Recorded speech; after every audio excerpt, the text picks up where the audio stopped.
Mimamuni akwaba eba Melodies TV. So now, President Mahama Eden Sembi Atuga. Na nsema wode Atuga no. For someone like me, no, it is nothing new because coincidentally, and then na me namvu for beye 5 bi na yedi ehon komo. Now, answer na beto asana subscribe na click the notification bell no so yeah is our latest news we about once ebeka. Na enkomo ana me namvu for AD and then na me wahwa na trese bibi beto mi trim na trese me send me namvu for message e ka say inti na ye wo Ghana wo beti Agbeve Herbal Clinic wo beti Shekina Herbal dien obeti Champion Divine dien obeti Adum Herbal dien say Ghana had the herbal medicines ne herbal clinics ni de bebre na herbal medicines ne herbal clinics nso mo ye edru a mo betre say edru no e survey yawie bia wo bon say edru ba ko yawie a ya tro e wo so more than 30 say edru ne survey inti na me bisa me now for say inti sa herbal for e wo mo person mo train say corona be wo mu ni ayedin wo mo mba abonten betre se wo mu yedru ana mo ayedru esema na me bisa me now for no coincidentally that was the same way former president John Dramani Mahama so were thinking because asema work and was sisi ade wo hwe Ghana at least ya boayen nyankopon aboa Ghana ye ni hwekran ye wo habamma ya koye se the herbal industry no edru asisi a wo mo ya nkrofo eto ana edru a wo mo ya sebe wo mo nim se nkrofo topan edru a sebe 1 ye beka se ebema obema ye kese sebe mprediasa ana edru a ye beka se ebema wache ewo mpem sisi ana ya koye se ye herbal industry ni na no ya bringing omo down to that level obia sorry a edru a wo ye bia sisimudro ende ensan bia ye bia ensan ebema wache wompem ebema wache wompem omo yuzu no so wo mo trese bebre wo ho a enye adwuma nti wo bi be sheda ye edru wonim se edru no wo pasa nkrofo 20 na wa sheda trouble ho se edru no ebema wache wompem. This is the time we need the proper herbal for no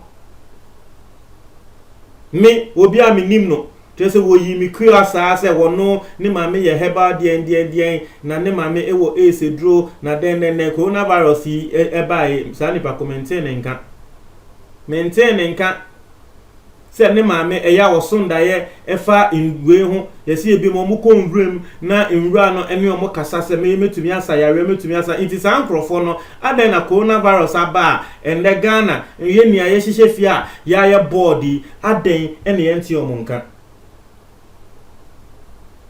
inti dia Mahama ka ne se e wo se ye ma yeni ekoho ne kre ase Ghana nkasa no ye refi se ye wonyama bia na eboayen eye bibidro nkrofo bi wo ho a ende womo yewe o womo enko hospital nkoji edro bibidro na. And then I'll give you an example. Maybe I may read Mahama statement, but I'll give you an example. Me kai emra na me what SHS and na me be ko university for the very first time. Na sata me be ko university no na me was some growth bi ewo miti ase. Ade bi ehya ase se efifi wo miti ase. Me ko hospital ye den sa de na enkoda. Ade na efifi wo miti ase no. Me ko hospital wo mo amutwaye esanso fifiye wo mo de injection ewo ase esanso fifiye trese ede no mo anye hospital be na manko nti eho na wo bi ka se obi a wonim tema no onim se committee 1 the best herbal drug ewo ho na naboache herbal eno bi ka se me nko na naboache herbal me ko ho na wo pe herbal medicine na yenku kiti bi ewo box kiti mu ena wono mpo de wo tre me se 1 week after 1 week just say me de member abiom etiefo me use ade ni 2 days pepepe 2 days we de me angasa 2 days ena hye ade na me de ko hospital wo mo wo asie duro etwaaye eye bibia na still efifi ena na efifi na nya se bia efifi a eye kese sense ne ete no nti bia se ne ete no me ko twa ana medical hospital no omo inject no mu twa esan so fifia eye kese sense antina eni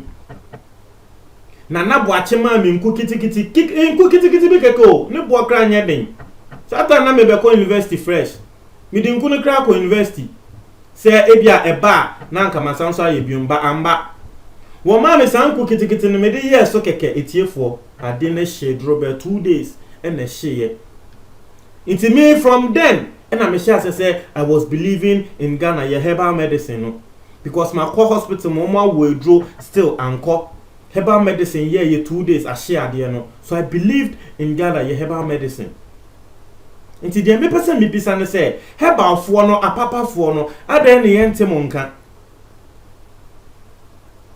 That's a simple question I want to ask.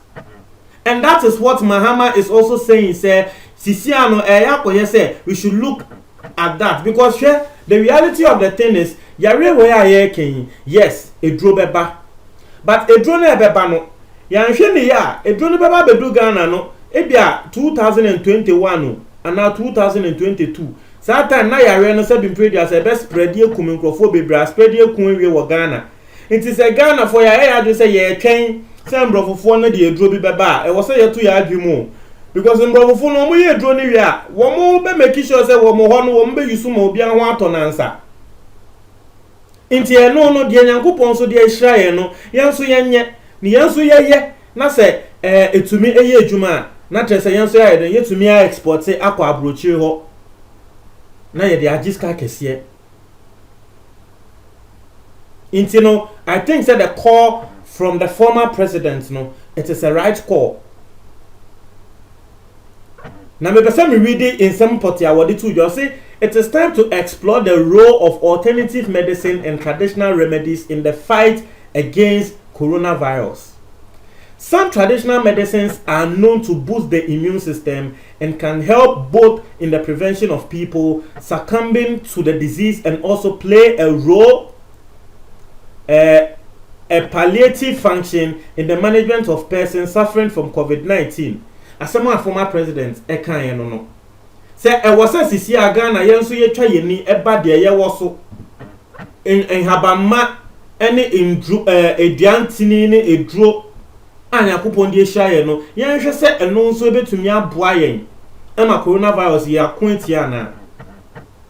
Mekasa mbrofophobia de ba say, oh, sa coronavirus edua ana hababa ndi eni ho a ebetumi akontia no ena me ameka se omoboa mbrofofo no boa omo pese omo ya na trese omo nim se bibiman ahase na hamama na nyama wonti ye betra se ye de ye nti omo hye da account wo se o hamama bi eni ho ebetumi asolve coronavirus na ebetumi akye coronavirus no na ye nso ye de atu ye trim na ye nye ya adwenkra se ye kosechi nti omo ka asa na me ameka se o omo boa mbrofo we de omo boa. That's what I said.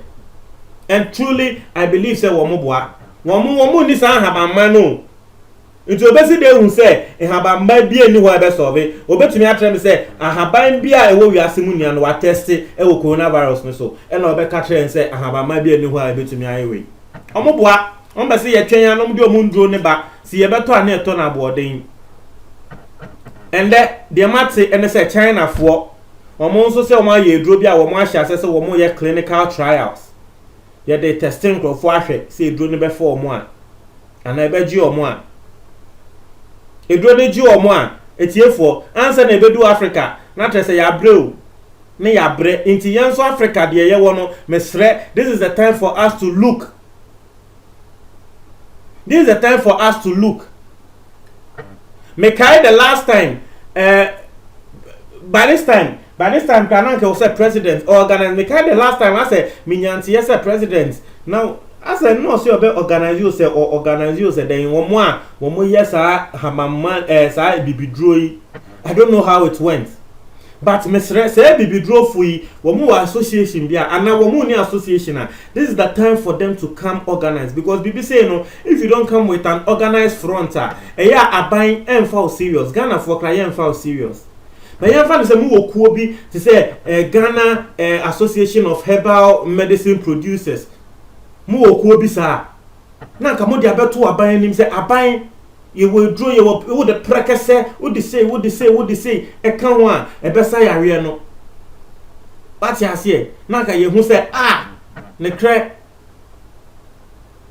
school am ko KNUST na me wo madam fo bi ono oye herbal medicine wo me kai final year ono edura wo ye no na den gono ena no dey sir or the drone is a gono ye ni ayesre ejama nti eye gono drone no wo ye. This is a time where we need the fine brains of a herbal medicine for wo mo wie school wo bi wo ho a wa ko school akoye sa madam for na America no ho asem wo ko school koye course for 4 years wo ho degree oniminduro no wasanso sian book mu de. This is a time where we need all these graduates mumbra bonten enso metre mo adwen ene say de bia the orthodox way ni ya pills no na mbrofofo no mi maka mi he eyobia based on obia experience eno de be Canada based on me my experience and me experience me kai back then no e ma meji e bibidro de sa time na me nji e bibidro ndi but based on my experience e ma meji e bibidro de Mr. We shouldn't lower sa e bibidro industry no. We shouldn't lower it to only say mo de ye sebe prediasa e dra e be ma osisi mo ye dempe. Sisi yakoye say no na nkrofo ye. Omutumi e producing bibidro no e yakoye say no na mo ye e dra e be ma osisi mo ye den e no na mo ye that be we shouldn't lower it to that level. Yamma ewiase ni ne hu no say yes Nyankopon e de hamamma so ehira yen. Mo tre mo adwo comment box ni mu me da say